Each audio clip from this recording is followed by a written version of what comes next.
अंतिम उपदेश। स्वामी शंकराचार्य क्या कहते हैं इस पुस्तक का अंतिम उपदेश? इति न मौलोक शिष्यवर्यम समतिगतात्म सुखम प्रबुद्ध तत्व प्रमुदित हृदय सा देश केन्द्र पुनर्दमा वच परम महात्मा। इति इस प्रकार प्रबुद्ध तत्वम पहली पंक्ति का अंतिम समस्त पद। प्रबुद्ध तत्वम जो अपने स्वरूप में जागृत है, समाधि गतात्म सुखम समाधिगत सुख को प्राप्त है। समाधिगत गत नाम प्राप्त, गत नाम गमन, समाधिगत समाधिगत समाधि प्राप्त, समाधि में अनुभव होने वाला आत्म सुख को प्राप्त है। शिष्यवर्यम, शिष्यवर्यम वर्यम श्रेष्ठ, श्रेष्ठ शिष्य। नतम अवलोक गुरु ने देखा वो नतमस्तक है, विनम्र है। श्रेष्ठ शिष्य जो आत्म स्वरूप में जागृत है, समाधि सुख को प्राप्त है, उसको झुका हुआ देखकर, विनयी देख करके प्रमृत हृदय प्रसन्न मन से सा देशिक इंद्र, देशिक नाम उपदेश करने वाला, इंद्र नाम श्रेष्ठ, श्रेष्ठ उपदेष्टा सद्गुरु महात्मा ने परम वचः आह, श्रेष्ठ वचन कहा। अथवा श्रेष्ठ उपदेष्टा, देश के इंद्र तो वही श्रेष्ठ उपदेशा ही है। देशिक का मतलब उपदेष्टा और इंद्र नाम श्रेष्ठ।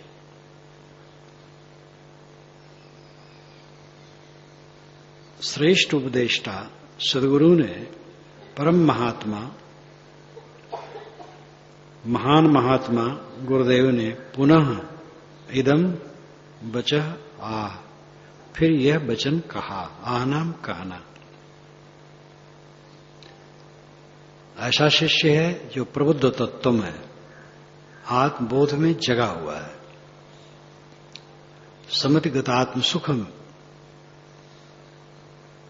समाधिगत सुख को प्राप्त है। ऐसा श्रेष्ठ श्रेष्ठ शिष्य नत देख करके, झुका हुआ देख करके सद्गुरु ने पुनः कहा। कस्ताम परानंद सानुभूति मुत्सृज्य शून्येश्वरमेत विद्वान चंद्रे महालातिनि दीप्यमाने चित्रेन्दु मालोकयुतम का इच्छेद। कहताम पर आनंदरस अनुभूतिम उत्सृज्य शून्येश्वरमते विद्वान। कह विद्वान, कौन विद्वान? ताम उस परमानंदरस अनुभूति जो समाधि सुख है, उसको उत्सृज त्याग कर शून्येश रमेत, शून्य में रमेगा। संसार के विषय शून्य है, उनमें सुख नहीं है, सुख का भ्रम है, सुखाभास है। और इसी सुखाभास में जीव अनादि काल से भटकता है। चाहे वो काम भोग का सुख हो, चाहे स्वाद का सुख हो, चाहे रूप का सुख हो, चाहे पद प्रतिष्ठा का सुख हो, वो सुख से शून्य है, सुखाभास है केवल। जिसमें चित्त चले, चंचल हो और वासना बने और फिर चित्त में झटका हो, वो सुख कहां है? सुख वह है जिसमें चित्त स्थिर हो, वासना बाह्य वासना न बने और पीछे उद्वेग न सतावे, वो सुख है। दुनिया का सारा सुख उद्वेग सताता है। जब एक सांसद हार गए, मुझे मिले, कहे महाराज मेरी पत्नी बहुत दुखी है, वहां से नोटिस आई है दिल्ली से, कमरा खाली करना है। मैंने कहा भैया क्यों दुखी है? भाड़े के मकान से निकाला जाना है। ये दुखी होना अपनी दुर्बलता है, चिपक जाते इसीलिए दुखी है। दुनिया का सारा माना हुआ सुख दुख से भरा है। वो याद हो करके पीड़ित करता है। चित्त से संयोग करके भोग भोगा जाता है।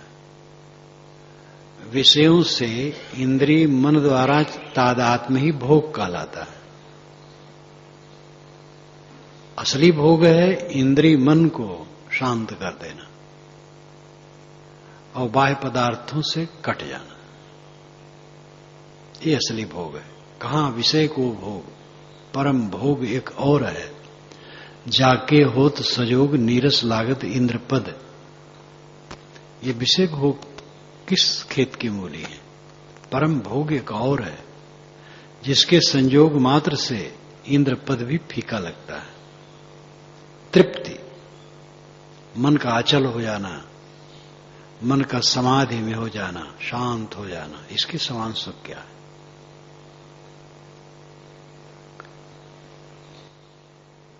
कह विद्वान, कौन विद्वान होगा? ताम परमानंद रसानुभूति उत्सृज्य।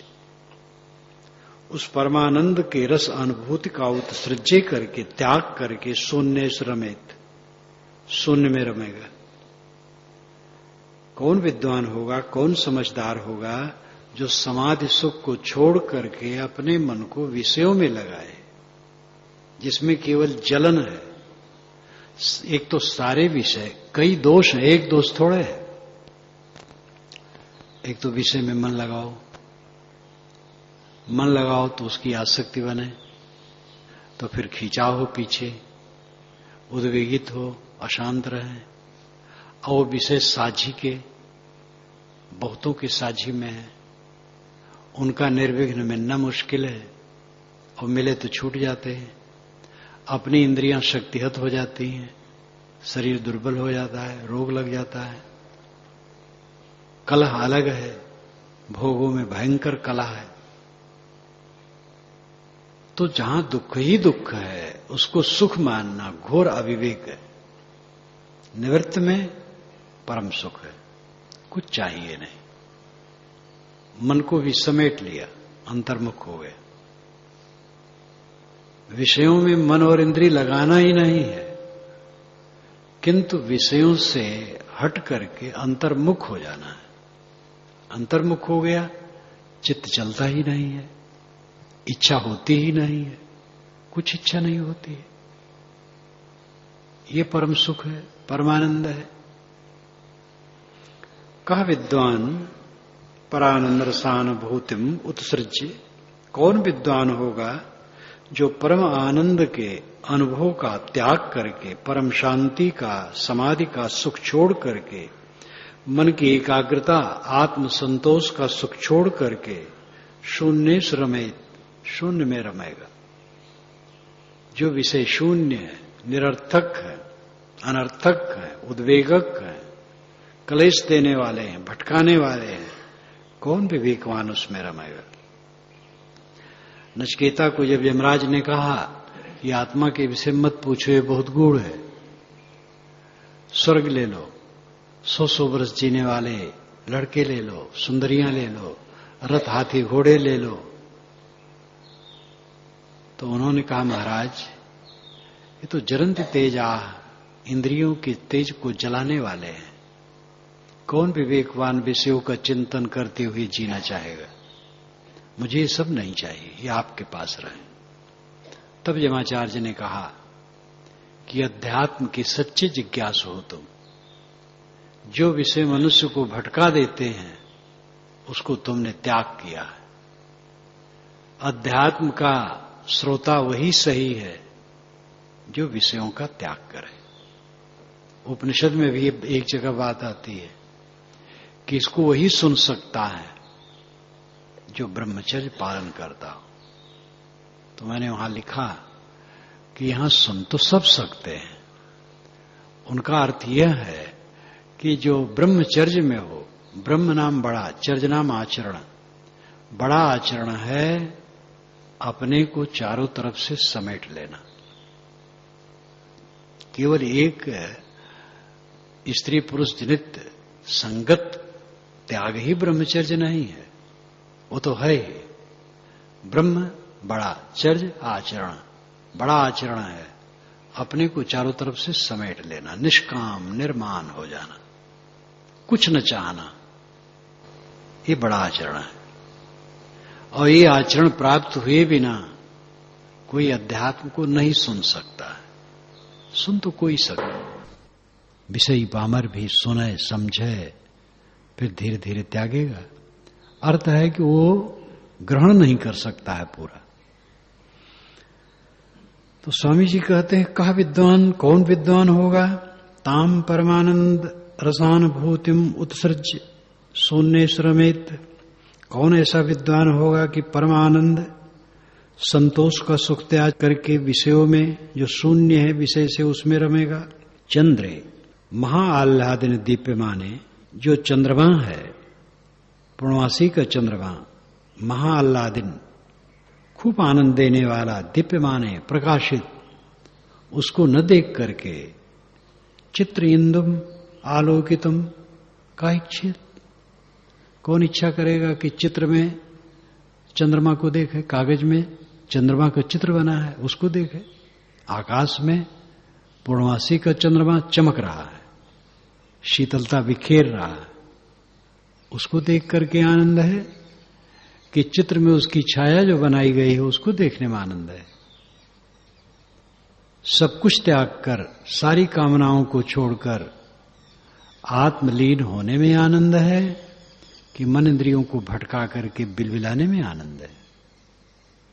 यह स्वयं विवेकवान समझे।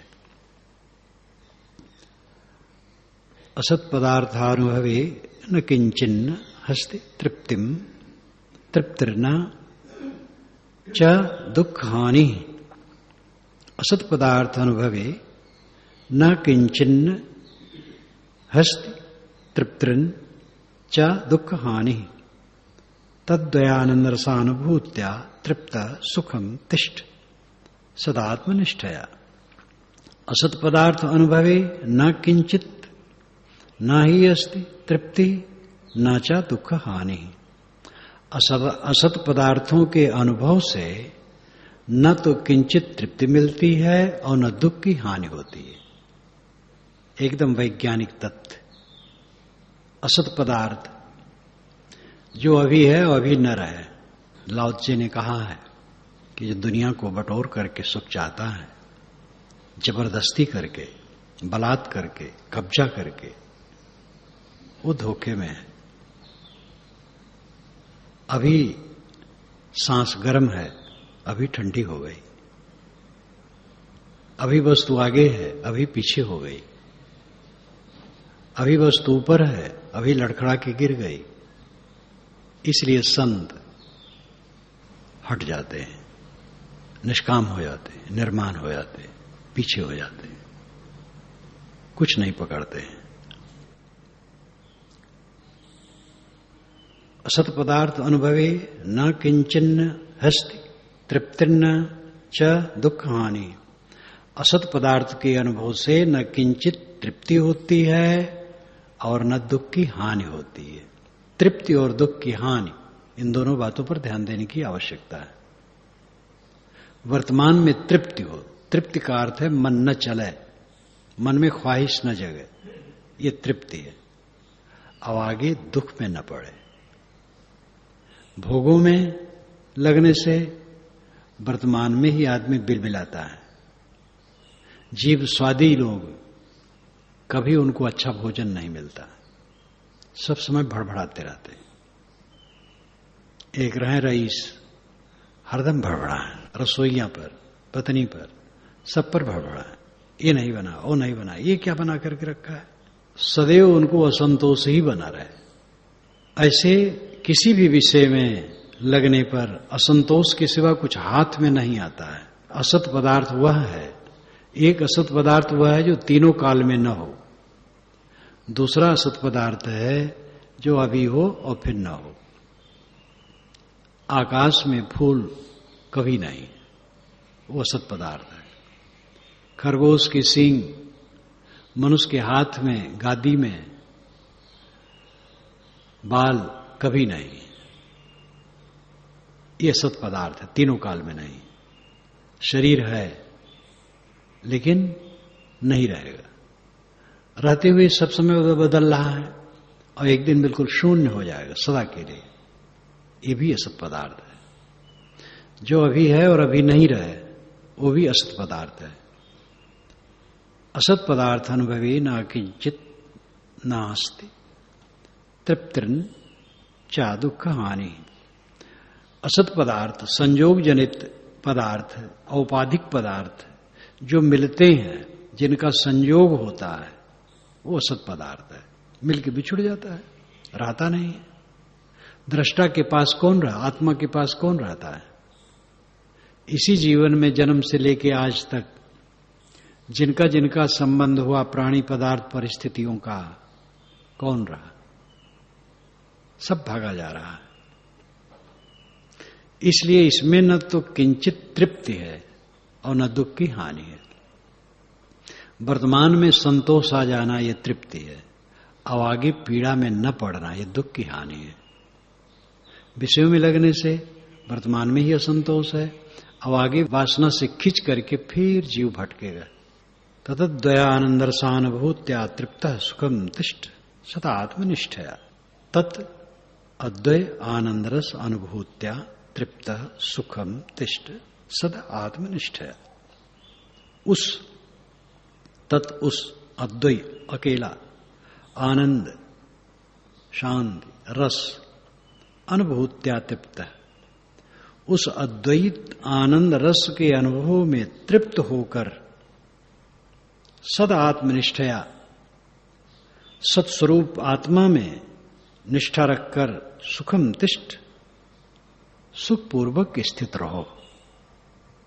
स्वामी जी कहते हैं तुम असत पदार्थों में चिपकते रहते हो, बाहर जो देखते हो सुनते हो उसी में चिपकते रहते हो, और सब क्षणिक बेकार, उसमें तृप्ति भी नहीं है और दुख की हानि भी नहीं है। सदैव अतृप्त रहोगे और दुख से भरे रहोगे। इसलिए अद्वैत आनंद, अकेला आनंद, कैवल्य का आनंद, निर्वाण का आनंद, स्वयं में ही जो आनंद है वही अद्वैत आनंद है। उसके रस का अनुभव करो और तृप्त रहो, और सदात्मनिष्ठया सत्स्वरूप आत्मा में निष्ठा रखकर सुखम तिष्ठ, सुखपूर्वक स्थित रहो। इन सारे शब्दावलियों को हटा दिया जाए तो इतने अर्थ होगा कि दुनिया के भोगों में न तृप्ति है और न दुख की हानि है, बल्कि अतृप्ति और दुख की वृद्धि है। इसलिए सबसे लौटकर आत्म संतुष्ट हो जाओ। संतोष सुख है, रहो तो हृदय जुड़ा है। सुमेव सर्वथा पश्यन् मान सुम अद्वयम स्वानंद मनु भुज्ञान कालम नय महामते। स्वमेव सर्वथा पश्यन् मन्यमान स्वयं अद्वयम स्व आनंदम अनुभुंजान कालम नय महामते। स्वमेव, स्वयं को ही सर्वथा पश्यन्, सब तरफ से देखो, सब तरफ से स्वयं को ही देखो, दूसरे को न देखो। दूसरे को देखोगे क्लेश में पड़ोगे, स्वयं को देखो। स्वयं है आत्मा, शुद्ध चेतन, स्वस्वरूप। स्वस्वरूप कर प्रबलता आदत इसकी, यही आसक्ति हुए। विशाल साहब कहते इसी में प्रबलता करो, स्वरूप चिंतन में, स्वरूप मनन में हरदम चित लगाओ, यही की आदत बनाओ, इसी में आसक्ति बनाओ। हमारे हमको याद रहे। शीतल साहब हमारे एक संत थे महोबा की तरफ के, वो बरबराते रहे, वो बरबर करें, लोग कहें क्या बरबराते हैं, वो पाठ करते रहे, कोई नहीं समझ पा क्या कर रहे हैं, कहीं पेड़ के नीचे बैठे रहे मैले कुचेले, हमारे हम हमको याद रहे, हमारे हम हमको याद रहे, हमारे हम हमको याद रहे, हमारे हम हमको याद रहे, हमारे हम हैं, हमको यही याद रहे, हमारा और कोई नहीं है, आत्मा ही आत्मा का है।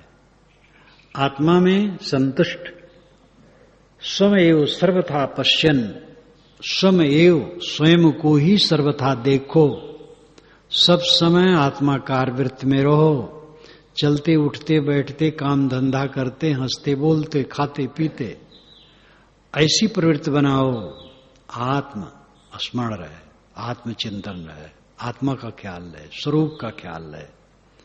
स्वयं सर्वथा पश्यन, स्वयं को सर्वथा देखो, स्वयं ही को सर्वथा देखो। स्वयं एव निश्चयवाचक है, निश्चय ही स्वयं अपने ही को देखो। स्वम अद्वयम मन्यमान, स्वयं को अद्वय मानो, मन्यमाना मानना, स्वयं को अद्वय मानो, अपने को अकेला मानो, तुम अकेले हो, अकेलेपन की पूरी प्रबलता होनी चाहिए मन में, तभी कैवल्य स्थिति प्राप्त होगी। मैं केवल हूं, अकेला हूं, चाहे जितनी संगत मिले सब झूठी है, हजारों लाखों की भीड़ में भी मैं अकेला हूं, अंत में अकेला, झमेला कोने काम का। मन्यमाना स्वयं अद्वयम, ये स्वयं जो स्वयं मैं हूं, अद्वय हूं, अकेला हूं, मन्यमाना, इसको समझो, इस पर विचार करो और स्व आनंदम अनुभुंजान, स्व आनंद का अनुभुंजान करो। स्व आनंद, आत्मा का आनंद, आत्म संतोष का अनुभुंजान, अनुनाम पीछे, यहां अर्थ है बारंबार, पीछे पीछे नहीं, बारंबार बारंबार, अनुभुंजाना, भोग करो। स्व आनंद अनुभुंजाना, आत्म संतोष का निरंतर रस पियो। कालम नय महामते, हे महामते, इसी में काल को व्यतीत करो, समय को व्यतीत करो। गुरु कहते हैं ऐसे स्वयं सर्वथा पश्यन, सर्वथा सब प्रकार से स्वयं को ही देखो, आत्मा का ही अनुचिंतन करो। स्वम अद्वयम मन्यमाना, अपने को अद्वय अकेला समझो। स्वानंदम अनुभुंजाना, कालम नय महामते, हे महामते, स्व आनंद का निरंतर अनुभव करते हुए, उपभोग करते हुए, आत्म संतोष में तृप्त रहते हुए, कालम नय, काल को व्यतीत करो, समय को व्यतीत करो। अपने जीवन का समय स्वरूप स्मरण, स्वरूप संतोष, स्वरूप तृप्ति में ही व्यतीत करो। अखंड बोधात्मनि निर्विकल्पे, विकल्पनम व्योमनि पुरः प्रकल्पनम, तद्वयानंद मयात्मना सदा शांतिम परामेत्य भजस्व मौनम। अखंड बोध निर्विकल्पे आत्मनि, आत्मा अखंड है, बोध स्वरूप है, ज्ञान स्वरूप है, निर्विकल्प है। निर्विकल्प मतलब कल्पना न करना, निर्विकल्प मतलब निसंदेह, संदेह रहित है। आत्मा संदेह रहित है, मैं हूं, इसमें कोई संदेह है, मैं तो हूं ही। अपना ज्ञान स्वरूप अखंड आत्मा निसंदेह है। विकल्पनम, उसके लिए विकल्प करना, संदेह करना। व्योमनि पुरः कल्पनम, व्योम में, आकाश में, पुरः कल्पनम, नगर की कल्पना करना है। सर्वथा निसंदेह, आत्मा के विषय में संदेह प्रकट करना, आकाश में नगर बसाना है। जैसे आकाश में नगर नहीं होता है, ऐसे अपने विषय में संदेह की कोई गुंजाइश नहीं। मैं हूं कि नहीं, ये सोचना ही अनर्गल है। शंका करने वाला स्वयं है। सब पर संदेह हो सकता है, मैं पर नहीं।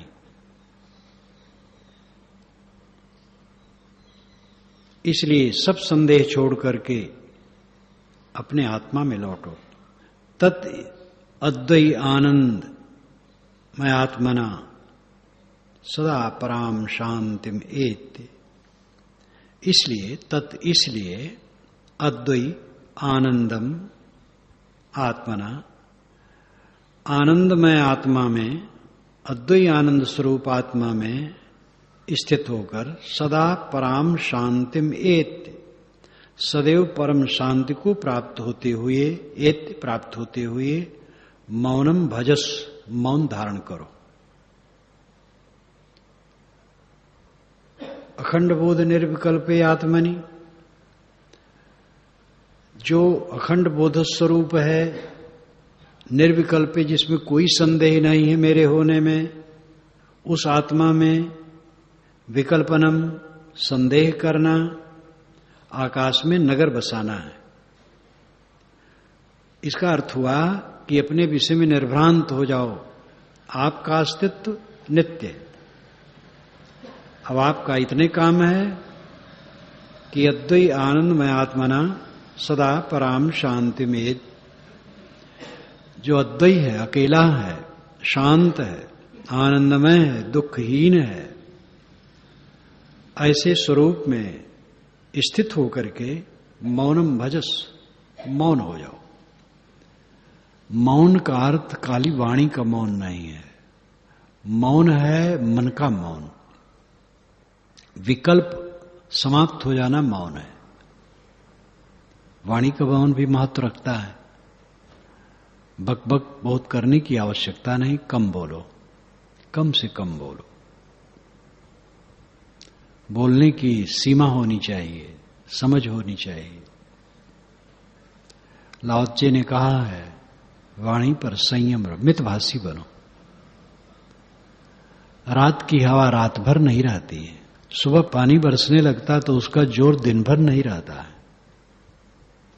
और ये विशाल प्रकृति कितनी शक्तिशाली है, लेकिन उसका आधी पानी भी थोड़े समय में शांत हो जाता है। तुम अपनी औकात को देखो, क्यों बड़बड़ाते हो, क्यों उछलते हो, क्यों हाथ चमकाते हो? तुम्हारी गर्मी शांत होना चाहिए, ठंड होना चाहिए। इस विशाल प्रकृति के सामने तुम कौन हो? यह विशाल प्रकृति निरंतर गतिशील है, कभी बूढ़ी नहीं हुई, और इसका आधी पानी थोड़े समय में शांत हो जाता है। और तुम तुच्छ, थोड़ी शक्ति वाले थोड़े दिन में मर जाओगे और उबल रहे हो, उछल रहे हो मार्ग। अपनी औकात को देखो, शांत, मौनम भजस, मन को शांत करो। शांत हो जाओ, सब व्यवस्थित हो जाएगा। अपना निर्विकल्प रहो, सब ठीक हो जाएगा। बड़बड़ाओ मत, बड़बड़ा करके और बिगाड़ते हो।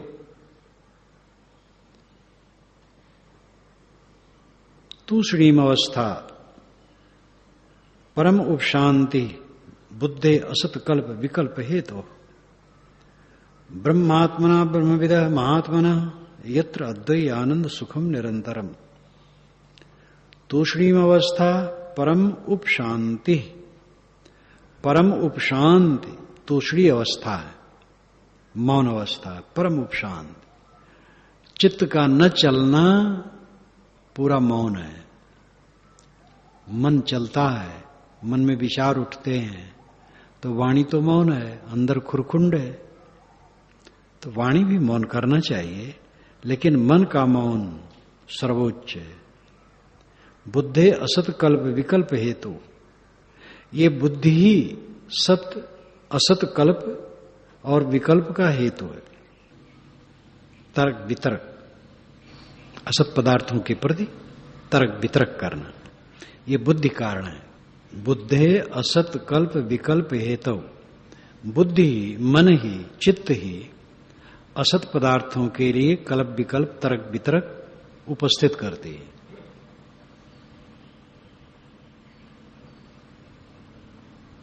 इसकी अत्यंत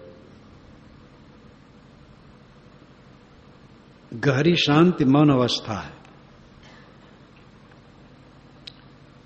यानी मौन, मन जब शांत हो गया, यही मौन अवस्था है। और मन जब असत पदार्थों में लग गया तो तर्क वितर्क शुरू हो गया। तूष्णीम अवस्था परम उपशांति, मन की परम शांति, मन वितर्क छोड़ के शांत हो गए, ये तूष्णीम अवस्था है, निर्विकल्प अवस्था है। और बुद्धि असत कल्प विकल्प हेतु, असत सत्ताहीन पदार्थों के लिए तर्क वितर्क करना ये बुद्धि का काम है, मन का काम है। जो नहीं है उसको सोच सोच करके दिमाग को खराब करता रहता है।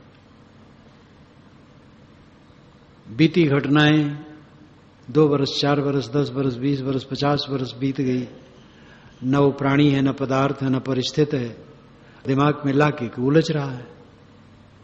कल ही की घटना है, आज नहीं है, सुबह की घटना आज नहीं है, कुछ नहीं रह जाता है। और उसी को लेकर के आदमी तर्क वितर्क में, चित्त में उलझता रहता है। सारा संसार चित्त की आग में जल रहा है। समझ ही नहीं है कि मैं मन से अलग हूं। जो सोचता हूं यही मैं हूं, ऐसा आदमी मानता है। अहंता ममता जुड़ी है, व्यर्थ का अहंकार जुड़ा है और उलझता रहता है। पुरानी पुरानी बातों को लेकर के लोग उलझते हैं और कुछ रखा नहीं है इस सब में। स्वयं याद करो। मैं तो याद करता हूं बहुत दिन पुरानी बातों को, तो ऐसे समाधि लग जाती, याद करते ही समाधि लग जाती। आज से 50 वर्ष पूर्व, 60 वर्ष पूर्व जहां जहां गया, जो जो घटनाएं देखी सुनी, कुछ नहीं।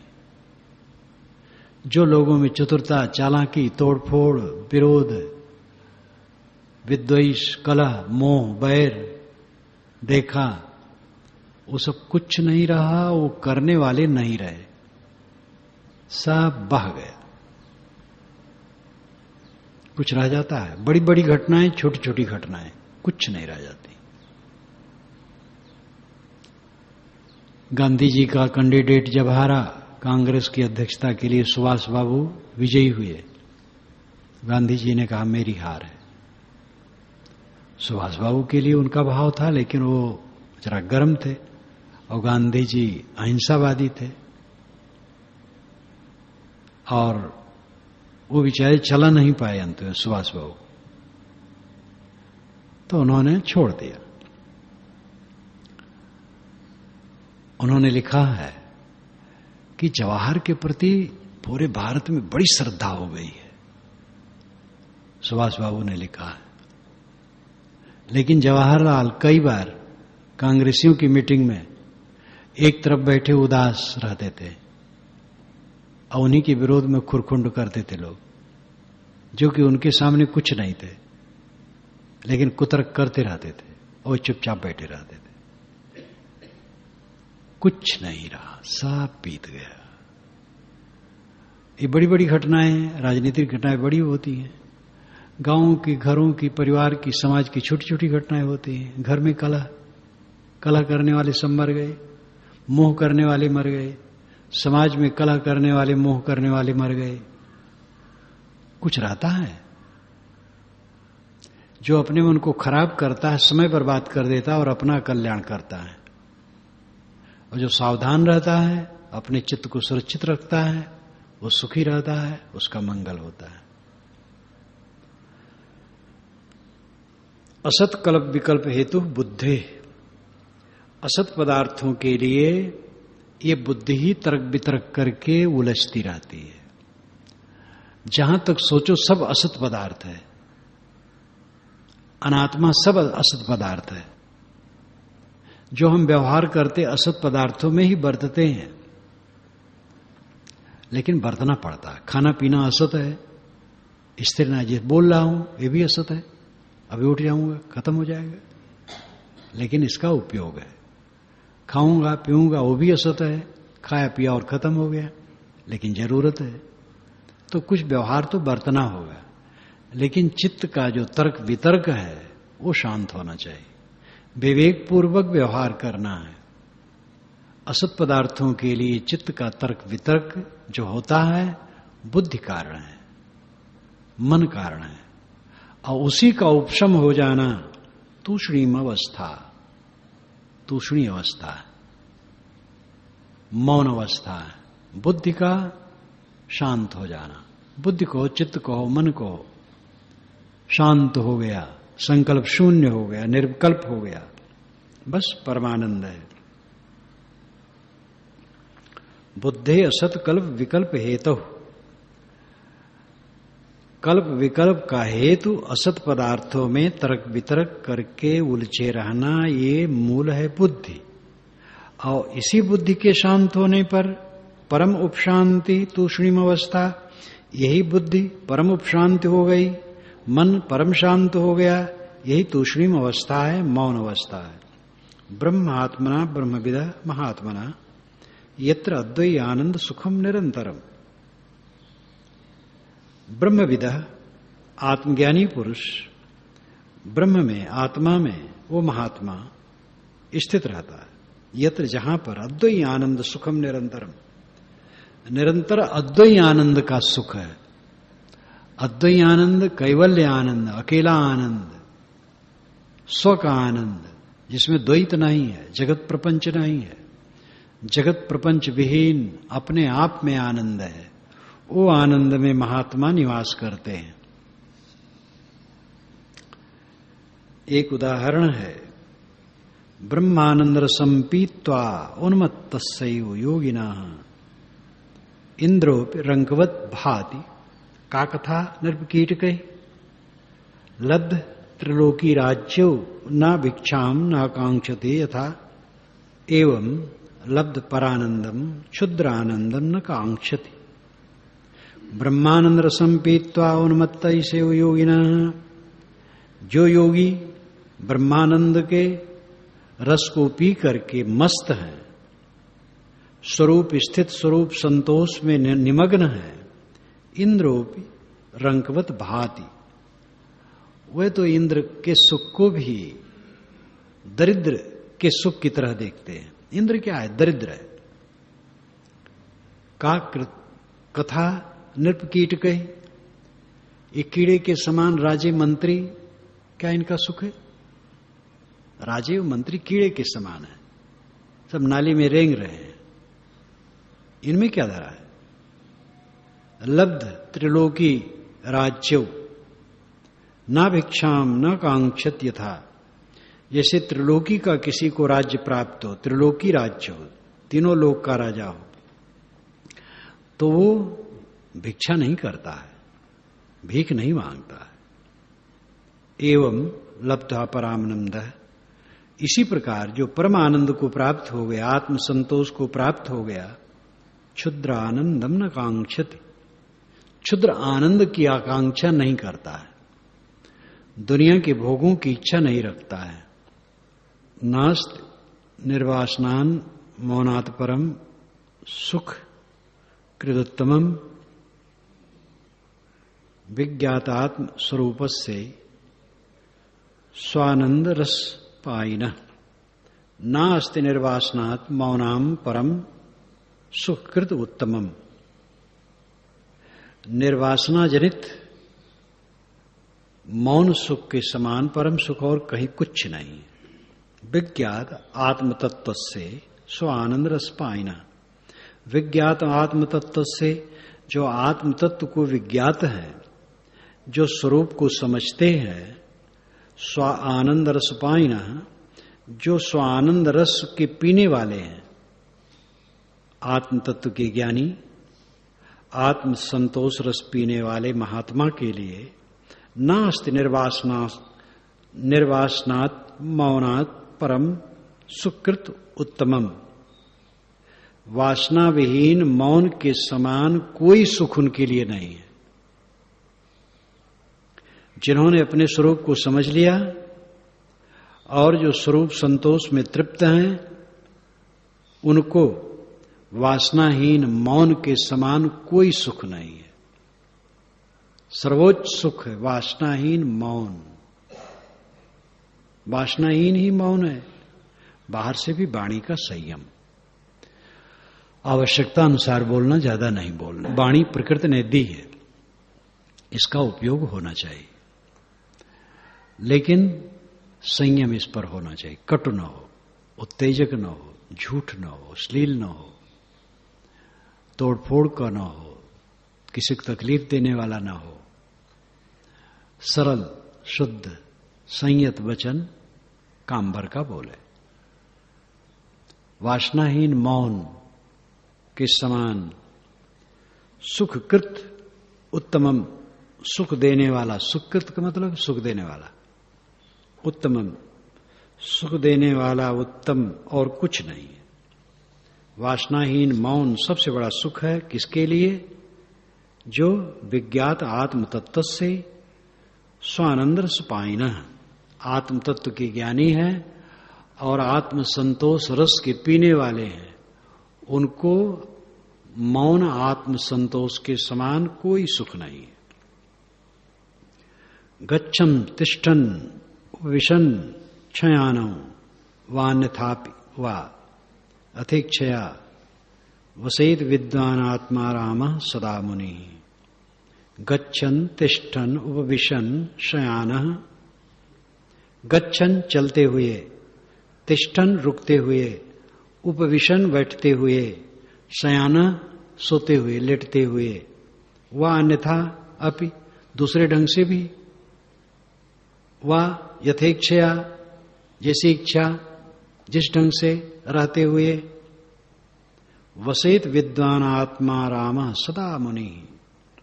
मुनि मननशील संत सदैव आत्मा राम होते हैं। सब समय वो आत्मा राम होते। आत्मा आरम, आत्मा स्वयं आनाम, सब तरफ से रम रमना। आत्मा में ही सब तरफ से रमना। सब तरफ से का अर्थ हुआ कि किसी भी स्थिति में, अनुकूल में, प्रतिकूल में, सम्मान में, अपमान में, सुख में, दुख में, ठंडी में, गर्मी में, भूख में, प्यास में, और रास्ते में, एकांत में, कहीं भी, एसी कमरे में, पेड़ के नीचे, कहीं भी हो, सर्वथा सब समय आत्मा राम, आत्मा आरम। आत्मा में सब तरफ से रम, स्वयं में रह। जो तू चाहे मुझको छाड़ सकल की आस, मुझे ही ऐसा हो रहो सब सुख तेरे पास। ये सब तरफ से आत्मा में रमने की बात है। जब लग दिल पर दिल नहीं तब लग सब सुख ना है। ये सब तरफ से आत्मा में रमने की बात है। देहाती लोग भी कहते हैं, उठत बैठत खड़े उतान काहे कबीर हम एक समान। चित्त कभी विक्षुब्ध न हो, व्याकुल न हो, परम तृप्त में रहे। गच्छन तिष्ठन विशन शयान अन्यथा यथेक्षया वसेत। गच्छन चलते हुए, तिष्ठन रुकते हुए, उपविशन बैठते हुए, शयाना लेटते सोते हुए, अन्यथा अन्य प्रकार से, यथेक्षया वसेत जिस ढंग से बसना रहना हो कहीं भी। विद्वान आत्मा राम सदा मुनि ही।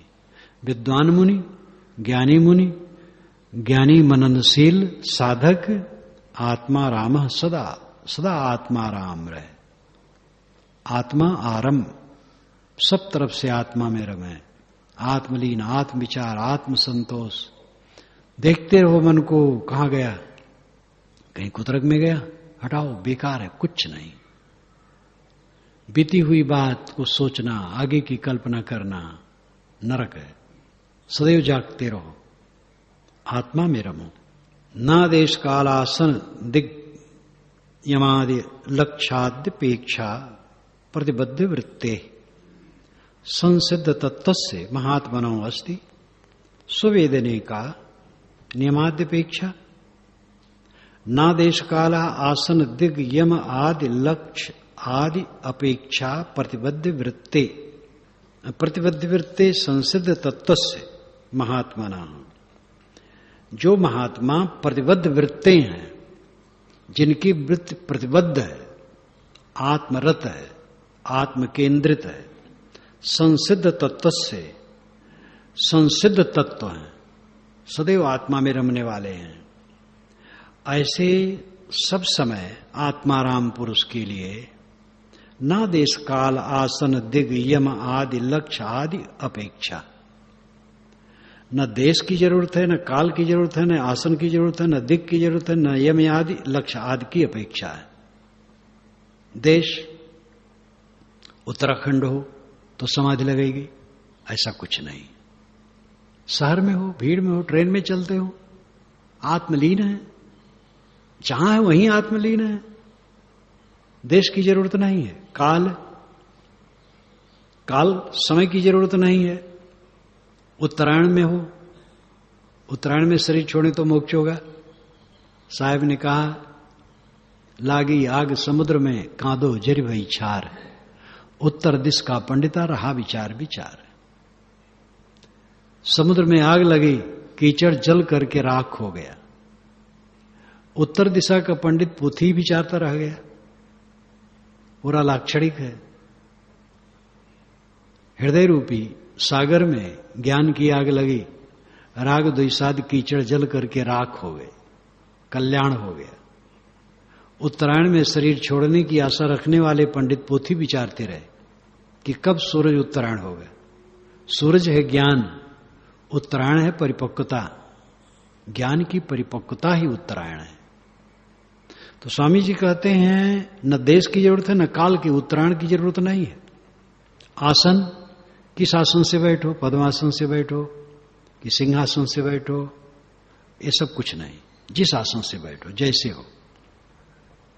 दिग, दिशा, पूरब दिशा मुंह करके ध्यान करो, उत्तर दिशा, ऐसा कुछ नहीं है। संध्योपासना में है, सुबह का ध्यान पूरब दिशा मुंह करके बैठना चाहिए, क्योंकि पूरब सूर्य उगता है, जहां सूर्य उगता है उसी को पूरब कहते हैं, तो उधर मुंह करके ध्यान करना चाहिए।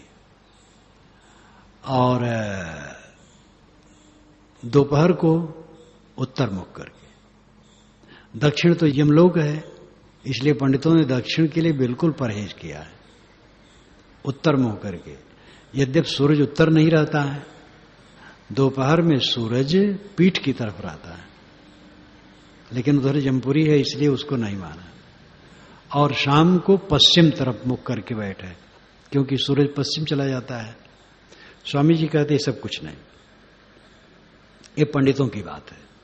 बोधवान के लिए प्रतिबद्ध वृत्ति संसिद्ध तत्व से महात्माना, प्रतिबद्ध वृत्ति जो है, जिनकी वृत्ति स्वरूपाकार है निरंतर, और संसिद्ध तत्व हैं, आत्मलीन पुरुष हैं, उनके लिए ये सब दिशा उषा की जरूरत नहीं। यम आदि लक्ष्य आदि अपेक्षा, यम योग दर्शन में आया है कि चित्त को एक लक्ष्य में टिकाना, जैसे कि एक आधार बिंदु में लगाना अपने चित्त को, ये यम है। स्वामी जी कहते हैं लक्ष्य वक्ष्य कुछ नहीं, आत्मा स्वयं लक्ष्य है। जब आत्मा रम रहा है तो बाहर का लक्ष्य की जरूरत ही नहीं है, इसलिए यम की आवश्यकता नहीं है, कहीं कोई आधार बिंदु की आवश्यकता नहीं है, आत्मा ही आधार है, इसलिए सब कोई अपेक्षा नहीं है। महात्मनो अस्ति सुवेदने का नियमादिपेक्षा, सुवेदने का नियमादिपेक्षा। सुवेदन के लिए नियम की क्या आवश्यकता है? स्ववेदन, स्वनाम खुद, वेदन नाम ज्ञान। आत्मज्ञान के लिए किसी दूसरे प्रमाण की जरूरत है और कोई अपेक्षा चाहिए उसमें? स्वयं अपने आप है, बस चित्त शांत है, अपने आप में लीन है, सब समय आनंदमय है। इसलिए न देश की जरूरत है, न काल की जरूरत है, न आसन की जरूरत है, न दिशा की जरूरत है, न यम यानी किसी लक्ष्य में स्थिर करने की जरूरत है। लक्ष्य तो आत्मा में लीन है, अब उसको अलग कहां ले जाना है? घटो अयमित विज्ञातुम नियमः कौन वेक्षते बिना प्रमाण सुष्टुत्तम यस्मिन् सति पदार्थी। घड़ा है, घड़ा के लिए क्या चाहिए? प्रमाण सुष्टुत्तम।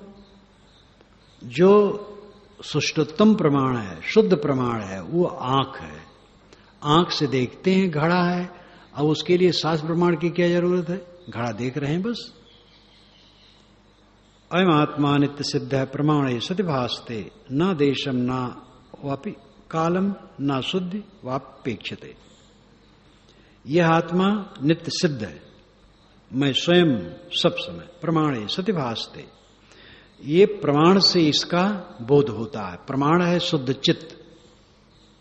शुद्ध चित्त जब होता है रजोगुण रहित और समाधि में निर्विकल्प में पहुंचता है, तब आत्मा का अनुभव होता है। प्रमाणे सति भासते, यहां का संकेत है। प्रमाण क्या है? स्वरूप स्थित का, आत्मा का शुद्ध चित्त। शुद्ध चित्त हो गया, चंचलता खत्म हो गई, निर्विकल्प समाधि हो गई, कल्पना कुछ नहीं उठ रही है, तो साक्षी मात्र शुद्ध चेतन मात्र स्थित है। इससे स्वयं अनुभव होता है।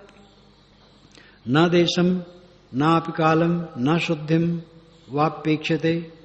इसके लिए देश की जरूरत नहीं, काल की जरूरत नहीं, शुद्ध की जरूरत नहीं। नहीं स्नान किए है तो भी समाधि में है। शौचालय में बैठा वहां भी समाधि में है, स्वरूपाकार वृत्ति है तो समाधि में है। तो देश और काल और शुद्ध की अपेक्षा इसमें नहीं होती। अयम आत्मा नित्य सिद्ध, यह आत्मा नित्य शाश्वत है। प्रमाणे सति भासते, प्रमाण से इसका अनुभव होता है। प्रमाण है शुद्ध चित्त, जो समाधि में लीन हो जाए, वितर्क रहित चित्त। जिनका चित्त वितर्क रहित हो गया, निर्विकल्प समाधि में टिक गया, स्वयं अनुभव करता है। इसके लिए किसी प्रमाण की जरूरत नहीं। संकल्प शांत हो गया, मैं स्वयं स्थित हूं, अब इसमें क्या गवाही और साक्षी किसी से लेना है? अपने आप है। इसलिए स्वामी जी ने जो पीछे श्लोक में कहा है, स्ववेदने का नियमादिपेक्षा, स्वयं वेदन के लिए नियम की क्या जरूरत है? स्वयं वेदन, स्वयं ज्ञान। वेदन नाम ज्ञान। जो स्वयं स्वरूप का अनुभव है, उसमें और नियम की और प्रमाण की क्या आवश्यकता है? इसलिए सीधी बात है, बाहर सुख की कल्पना छोड़ो, अंतर्मुख हो और निर्विकल्प समाधि में जाओ। स्वयं आप परम शुद्ध बुद्ध हो, आपके लिए कुछ नहीं चाहिए। अपने आप में तृप्त हो जाओ, यही जीवन का फल है।